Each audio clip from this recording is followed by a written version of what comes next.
পড়া হবে?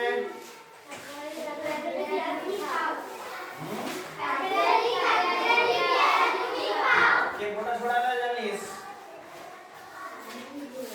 কে জানিস গোটা ছড়াটা? বল না দেখে গোড়াটা বলিনি, ছড়াটা ছড়াটা। কাঠবেড়ালি কাঠবেড়ালি পেয়ারা তুমি খাও, ছড়াটা কে গোটাটা জানিস? তুই জানিস? তুই জানিস নে?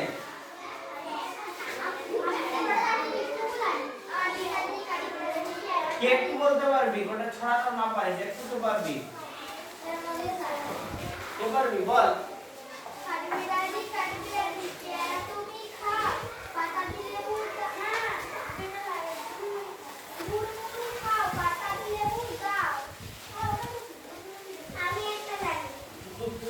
তুই তো পারবি নি বলেছিস, হাত তুলেছিলি, তাহলে ওকে ডিস্টার্ব করছিস কেন? তাহলে ওকে ডিস্টার্ব করছিস কেন? যা বলছে তুই বলে যা তো, তুই সামনে বল।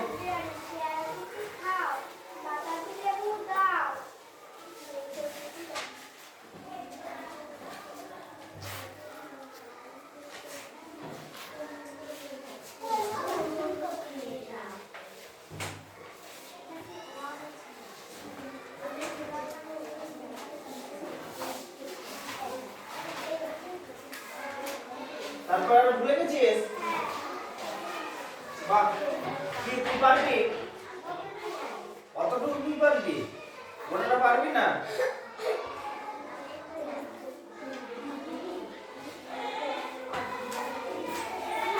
তাহলে তোরা কাঠবেড়ালিকে পেয়ারা খেতে দেখেছিস? কোথায় দেখলি? কাঠবেড়ালি কেমন করে পেয়ারা খায়?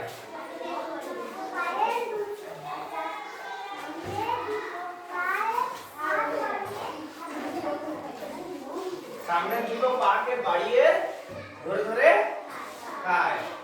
আর কে কে গাছ থেকে ফল খায়? পাখি। কি করে? তোরা বুঝতে পারিস না এটা পেকেছে না পাকেনি, তার আগে পাখি কি বুঝতে পেরে যায় নাকি? হ্যাঁ, দেখবি কাঁচা কলাই কিন্তু ঠকরাবে না, ঠিক পাকা কলাই খেয়ে নেবে। আমাদের ঘরে পেঁপে গাছ আছে, দেখছি পাখিগুলো আমরা বুঝতে পারিনি পেঁপেটা পেকেছে নাকি, পাখি কিন্তু এসে ঠিক বুঝতে পেরে যাচ্ছে আর পাকা পেঁপেটাতেই খাচ্ছে। আমাদের এখানেও পেঁপে আছে, পাখি পুরো পেঁপেতেই গিয়ে বাড়ি গেছে। পুরো পেঁপেটা খেয়ে নিয়েছে? একদিনে খেয়েছে না অনেক দিন ধরে খেয়েছে?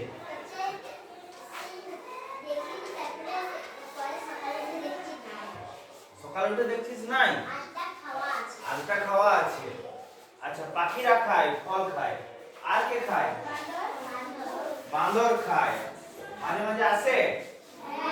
হ্যাঁ, আজকে এসেছিল দিয়ে তুমি কোলে নিয়ে চলে চাপিয়ে ছিল, কোলে লেনি? হ্যাঁ, পিঠে নিয়েছিল? তাহলে তাড়ালি কি করে?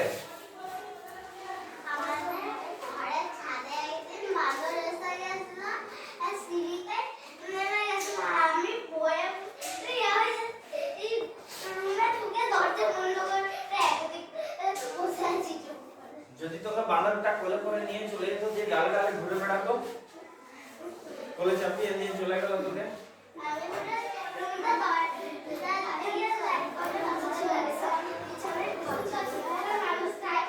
হ্যাঁ? মানুষ তো খাই, খাওয়ার জন্যই তো লাগিয়েছিস ঘরে পেয়ারা গাছ নাকি? আচ্ছা, আরেকটা আরেকটা এই আরেকটা প্রাণী ফল খায় রাতের বেলায়, বাদুড়, তাই তো? এই যে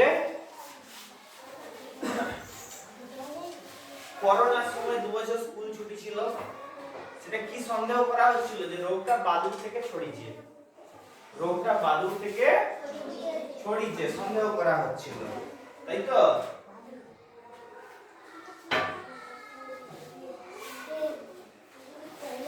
কাঠবেড়ালি কাঠবেড়ালি পেয়ারা তুমি খাও, গুড় মুড়ি খাও, বাতাবি লেবু খাও, তাও বেড়াল বাচ্চা কুকুর ছানা তাও নাকি? তুমি কাপড় কেচে দাও, তোমার বিয়েতে নাচতে যাবো, ঝুমকো কিনে দাও। কাঠবেড়ালি বিয়েতে নাচতে যাবে? আচ্ছা, কি কি প্রোগ্রামটায় নাচ করবি? তুমি যে বললি যে তুমি ওটা দিয়ে দিয়ে বলেছিলে। আচ্ছা, সে যাই হোক, একজন পেয়ারা গাছের দিকে দেখিয়ে বলল, ওই দেখ আমার বুকু আর বুকটি, ওরা আমার খুব প্রিয় বন্ধু, রোজ দেখা করতে আসে। আরেকজন দেখলো একটা কাঠবেড়ালি হাতে পেয়ারা ধরে খাচ্ছে, আরেকটা দৌড়ে যাচ্ছে। তখন আরেকজন বলছে, দেখছিস আমাদের কাঠবেড়ালির হাত পা আছে। আরেকজন বলছে, সত্যি কাঠবেড়ালির হাত পা থাকে?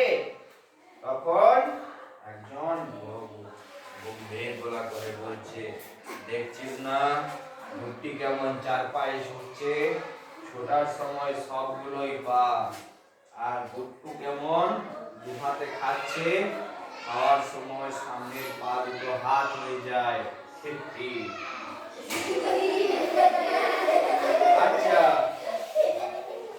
আমিও দেখেছি এরকম চিড়িয়াখানায় গিবন শিম্পাঞ্জি। হ্যাঁ, চিড়িয়াখানায়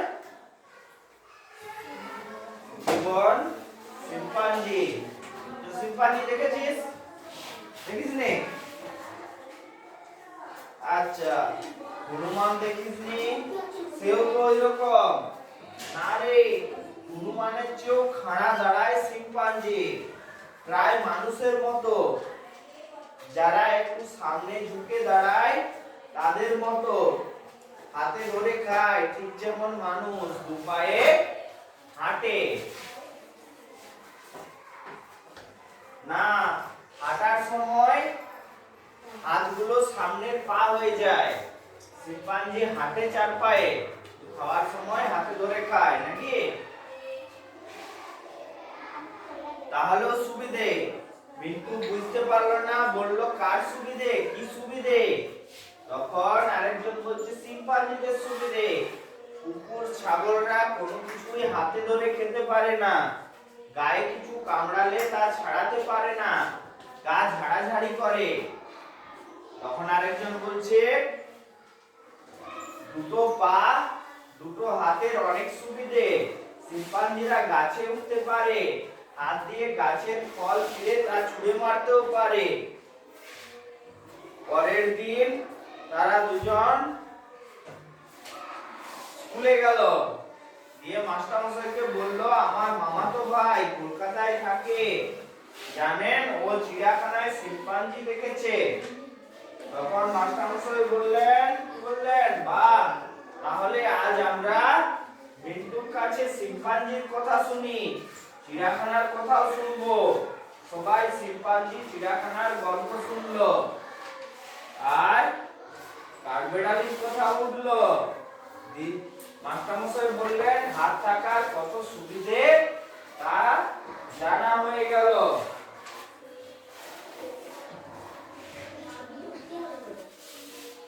আচ্ছা, তাহলে বল, কে কে চিড়িয়াখানা গেছিস?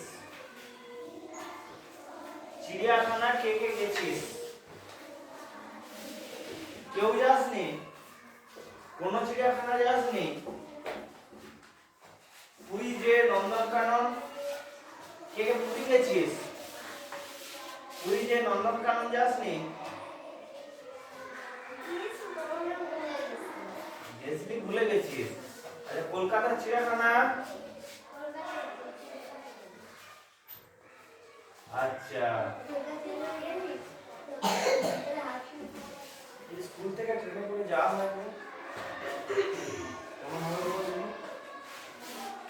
হ্যাঁ, ভালো হবে।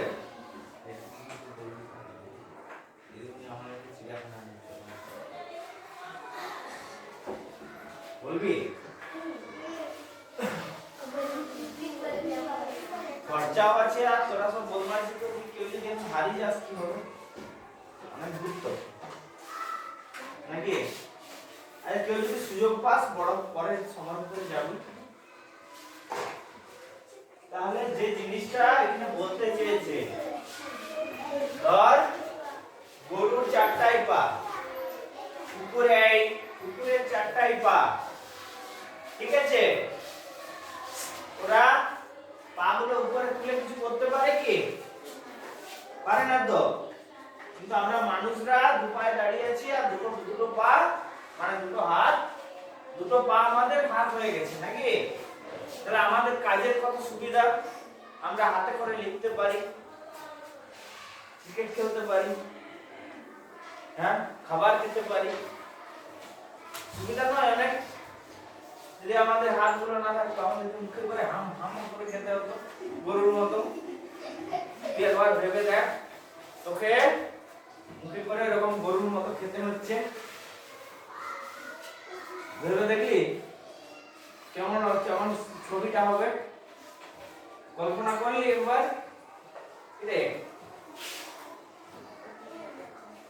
কল্পনা করেছিস?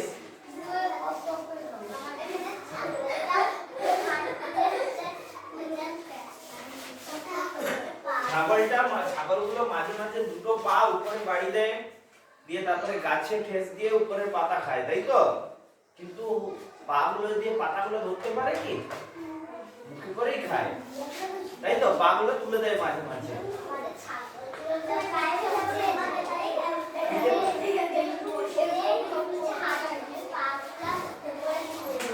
পা গুলো উপরে তুলে দেয়।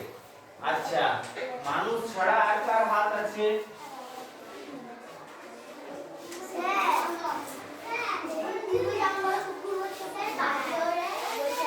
বাঁদরের কটা হাত? হ্যাঁ, চারটা। বাঁদরের চারটাই হাত। বাঁদরের চারটাই হাত, বুঝলি? বাঁদর আমরা যেমন দুহাতে আমরা খাই সাধারণভাবে ডান হাতে করে, কিন্তু বাঁ হাতে করে ধর ডান হাতে কোনো আঘাত হয়েছে, ডান হাতে কোনো আঘাত হয়েছে, তখন বাঁ হাতে করেও খাই মাঝে মধ্যে, ঠিক তো? তখন মাঝে মধ্যে বাঁ হাতে করেও খাই, ঠিক বলছি? হ্যাঁ, কিন্তু পায়ে করে খাই কি?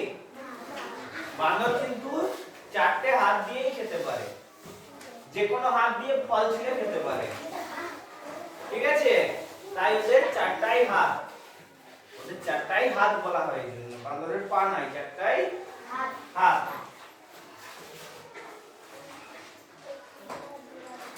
আচ্ছা, আর শিম্পাঞ্জি? শিম্পাঞ্জি না, শিম্পাঞ্জি দুটো হাত দুটো পা, দুটো হাত দুটো পা। ওরা যখন হাঁটে তখন চারটে হাতে পায়ে করে হাঁটে, তাই তো?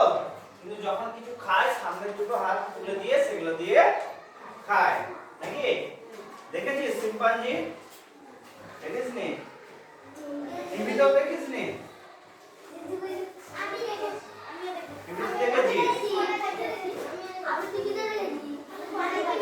আচ্ছা, আমরা মানুষরা যন্ত্রপাতি অস্ত্রশস্ত্র বানাতে পারি। যেমন একটা কাঠি ভেঙে নিয়ে সেটা নিয়ে কাজ করতে পারি। আর কোন প্রাণী পারে এরকম? রান্না করে এগুলো তো পারি, যেমনি সাধারণ জিনিস। একটা কাঠি ভেঙে নিয়ে সেটা দিয়ে ধারালো দাঁত ফোটার বানালাম তো সেটা একটা ছোট যন্ত্র তৈরি করলাম। এরকম আর কোন প্রাণী পারে?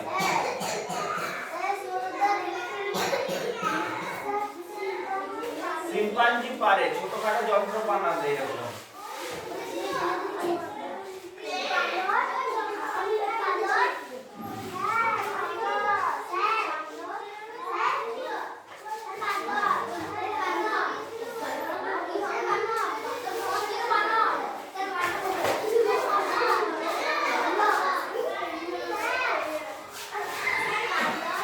বল বল, বাঁদর অস্ত্রশস্ত্র? বাঁদর জিনিস উঠতে পারে কিন্তু বানাতে পারে না, কিছু বানাতে পারে না, ঠিক আছে? বাঁদর ফল ছুঁড়ে দিবে, ডিম ছুঁড়ে দিবে, ধরে ছুঁড়ে দিতে পারে, কিন্তু কিছু বানাতে পারে না, অনুমানও পারে না। শিম্পাঞ্জি পারে এটা, জানিস?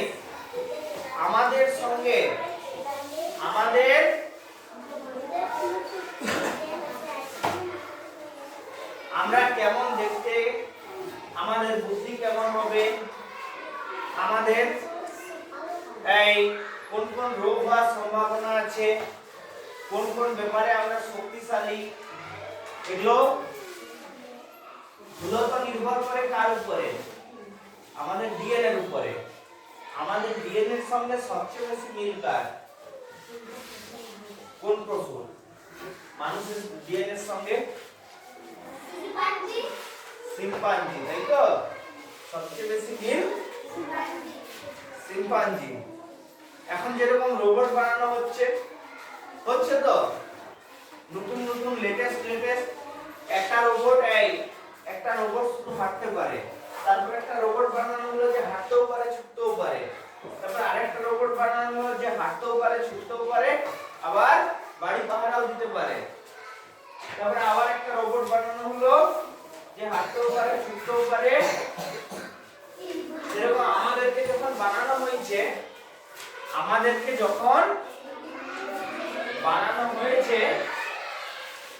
তখন আমাদের আগের ভার্সন ছিল শিম্পাঞ্জি, তারপরে আরেকটু আপগ্রেড করে আমাদেরকে মানুষ বানিয়ে দেওয়া হয়েছে, বুঝলি?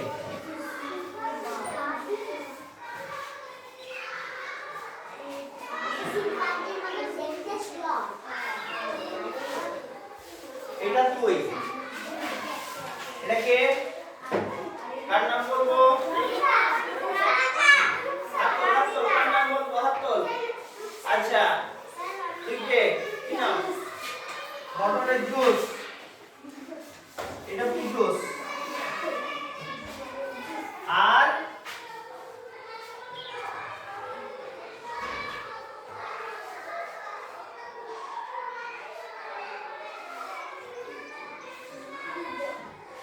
এটা একটা শিম্পাঞ্জি, যেটা এখন আমাদেরকে পড়ানো হয়, বিজ্ঞান যেটা পড়ানো হয় সেই অনুযায়ী বলে,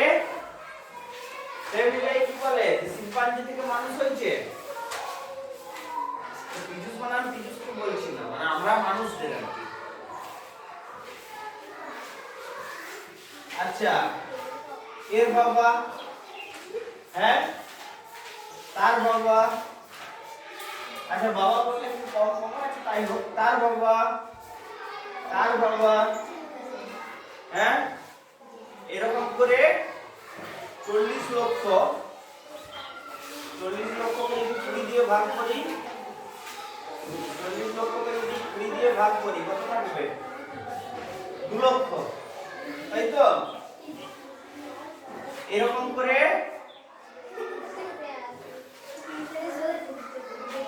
2 লক্ষ বাবা আগে, 2 লক্ষ বাবা আগে,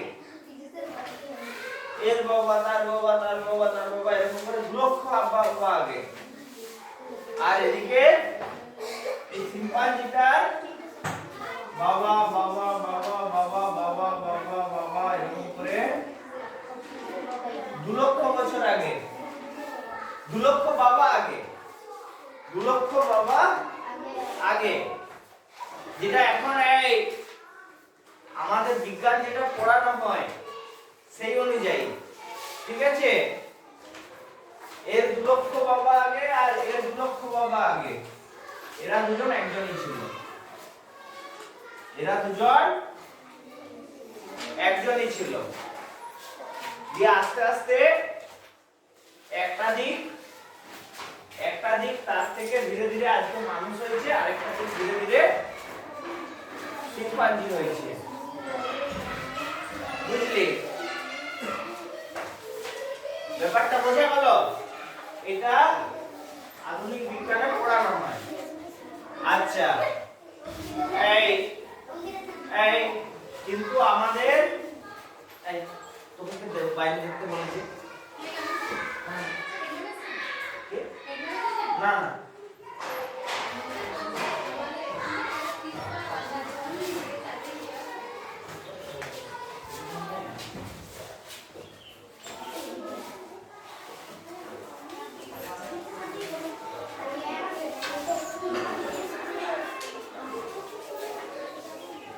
এরকম করে এই দিক থেকে যদি 2 লক্ষ বাবা আগে যায় আর এর এই শিম্পাঞ্জিটারও যদি 2 লক্ষ বাবা আগে যায়, মানে আমাদের মানুষরা আর শিম্পাঞ্জির আজ থেকে মোটামুটি 2 লক্ষ পূর্বপুরুষ আগে তারা একই ছিল। এটা আধুনিক বিজ্ঞান বলছে। আর আমাদের এটা আধুনিক বিজ্ঞান বলছে। আর আমাদের ধর্মগ্রন্থ কি বলছে? আমাদের ধর্মগ্রন্থ কি বলছে? ধর্মগ্রন্থ বলছে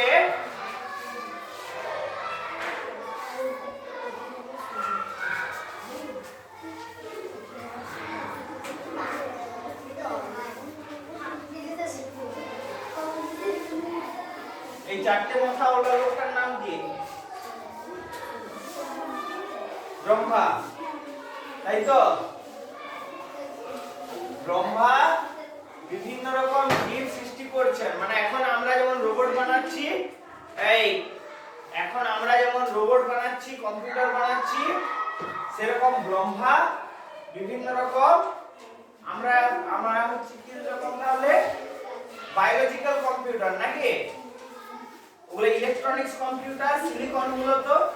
আমরা বায়োলজিক্যাল কম্পিউটার, বিভিন্ন বায়োলজিক্যাল কম্পিউটার তৈরি করছিলেন, বুঝলি? বিভিন্ন জীব তৈরি করছিলেন। দিয়ে ব্রহ্মা ধীরে ধীরে বিভিন্ন জীব বানাচ্ছেন। যত দিন দিন যাচ্ছেন উন্নত উন্নত জীব বানাচ্ছেন। আর ব্রহ্মার সবচেয়ে উন্নত জীব কি? আমরা মানুষরা। ব্রহ্মার সবচেয়ে উন্নত জীব হচ্ছি আমরা মানুষরা।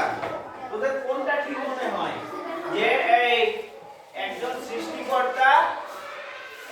সৃষ্টিকর্তা বিভিন্ন রকম জীব, ইঁদুর, বাঁদর, ছুঁচো, বিড়াল, কুকুর, এরকম সব আলাদা আলাদা জীব বানিয়েছেন না? পরিবেশ থেকে ধীরে ধীরে একটা শ্রেণী শিম্পাঞ্জি হয়েছে আর একটা শ্রেণী মানুষ হয়েছে। কোনটা ঠিক বলে মনে হয়?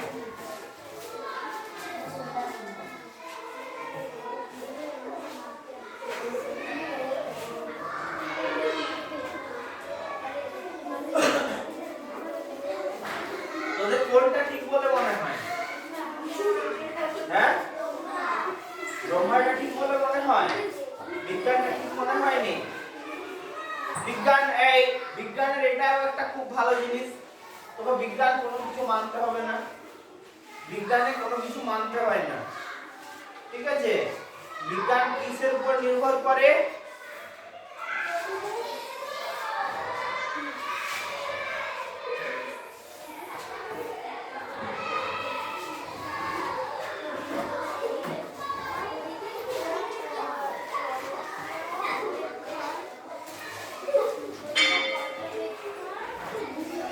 সিদ্ধান্ত। তোর একটা কিছু দেখলি, তুই একটা কিছু দেখলি, তোর কিছু মনে হলো, তোর মনে হওয়াটাই শেষ কথা নয়। তোকে সেটা আগে পরীক্ষা করতে হবে। আগে তত্ত্ব তৈরি করলি, তুই দেখে কিছু মনে করলি, সেটা হলো তত্ত্ব, তাই তো? সেটা হলো তত্ত্ব। হ্যাঁ,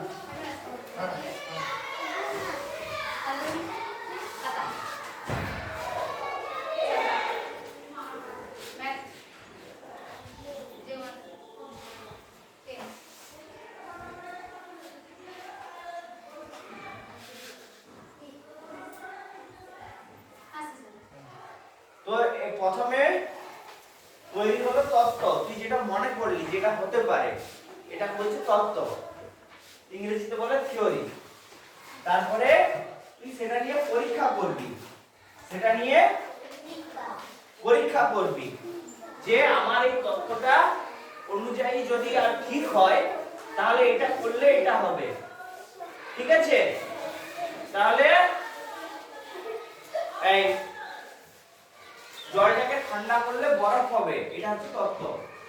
তুই জলটাকে ঠান্ডা করলি, এটা হলো পরীক্ষা। নিজে করে দেখলি, দিয়ে পর্যবেক্ষণ, দেখলি জলটা বরফ হয়ে গেছে। তাহলে তারপরে তুই সিদ্ধান্ত নিবি যে তোর এই তত্ত্বটা ঠিক কিনা ভুল। একজন তত্ত্ব দিল জলকে ঠান্ডা করলে বরফ হবে, হ্যাঁ? আরেকজন তত্ত্ব দেয়, আরেকজন বস, আরেকজন তত্ত্ব দিল জলকে ঠান্ডা করলে বাষ্প হবে। দুজনকার আলাদা আলাদা তত্ত্ব, দুজনকার আলাদা আলাদা তত্ত্ব, থিওরি আলাদা আলাদা। ঠিক আছে, দুজনেই কারণ দেখাচ্ছে, অঙ্ক অঙ্ক করে হিসাব করে যুক্তি দিয়ে কারণ দেখাচ্ছে, এই কারণে এই হতে হবে। ঠিক আছে, এরপরে পরীক্ষা করা হলো। ঠিক আছে, তোমারটাও ঠিক হতে পারে, তোমারটাও ঠিক হতে পারে, দুজনকারটাই ঠিক হতে পারে। আমরা পরীক্ষা করে দেখি। পরীক্ষা করে জলটাকে ঠান্ডা করা হচ্ছে, দিয়ে পর্যবেক্ষণ দেখা হলো। পরীক্ষার যে ফলাফলগুলো পেলাম, পরীক্ষা থেকে দেখতে পেলাম, সেটা দেখলাম আমরা, সেটা হচ্ছে পর্যবেক্ষণ। তারপরে পর্যবেক্ষণ অনুযায়ী সিদ্ধান্ত নিলাম, তাহলে কোন তত্ত্বটা ঠিক? জলকে ঠান্ডা করলে জল বরফ হবে না বাষ্প হবে? হ্যাঁ, বাষ্প হবে। তাই জলকে ঠান্ডা করলে তাহলে দেখা গেল বরফ হলো, তাহলে বরফ হওয়াটা ঠিক আর বাষ্প হওয়াটা ভুল। তাহলে যে তত্ত্বটা ঠিক সেটা পড়বো, আর যেটা ভুল সেটা বাদ দিয়ে দেওয়া হলো। ঠিক আছে, এটা হচ্ছে বিজ্ঞানের ভালো জিনিস। তোর যদি মনে হয় ব্রহ্মার এটা ঠিক, বিজ্ঞান দিয়ে প্রমাণ করতে হবে, তাহলে যে তোকে এমন কিছু প্রমাণ করতে হবে যে হ্যাঁ একজন সৃষ্টিকর্তা বা সৃষ্টিকর্তারা মিলে, একাধিক সৃষ্টিকর্তা মিলে তারা আমাদের মানুষদেরকে বানিয়েছেন। ঠিক আছে, তোকে এই তুই যতক্ষণ না প্রমাণ করছিস বিজ্ঞান সেটা মানবে না। ঠিক আছে, আবার যারা এই তত্ত্বটা দিয়েছেন, এই তত্ত্বটা যারা দিয়েছেন তারা তাদের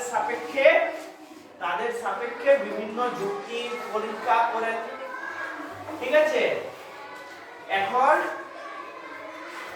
এখন এখন বিজ্ঞানে এই তত্ত্বটা মোটামুটি গৃহীত হয়েছে। তোদের যদি মনে হয় এই তত্ত্বটা ভুল, হতেই পারে, কোনো কিছুই স্থির নয়, তাই তো? তুই নতুন করে আবিষ্কার করতে হবে যে এই তত্ত্বটা এই কারণে ভুল আর এটা এই কারণে ঠিক। ঠিক আছে,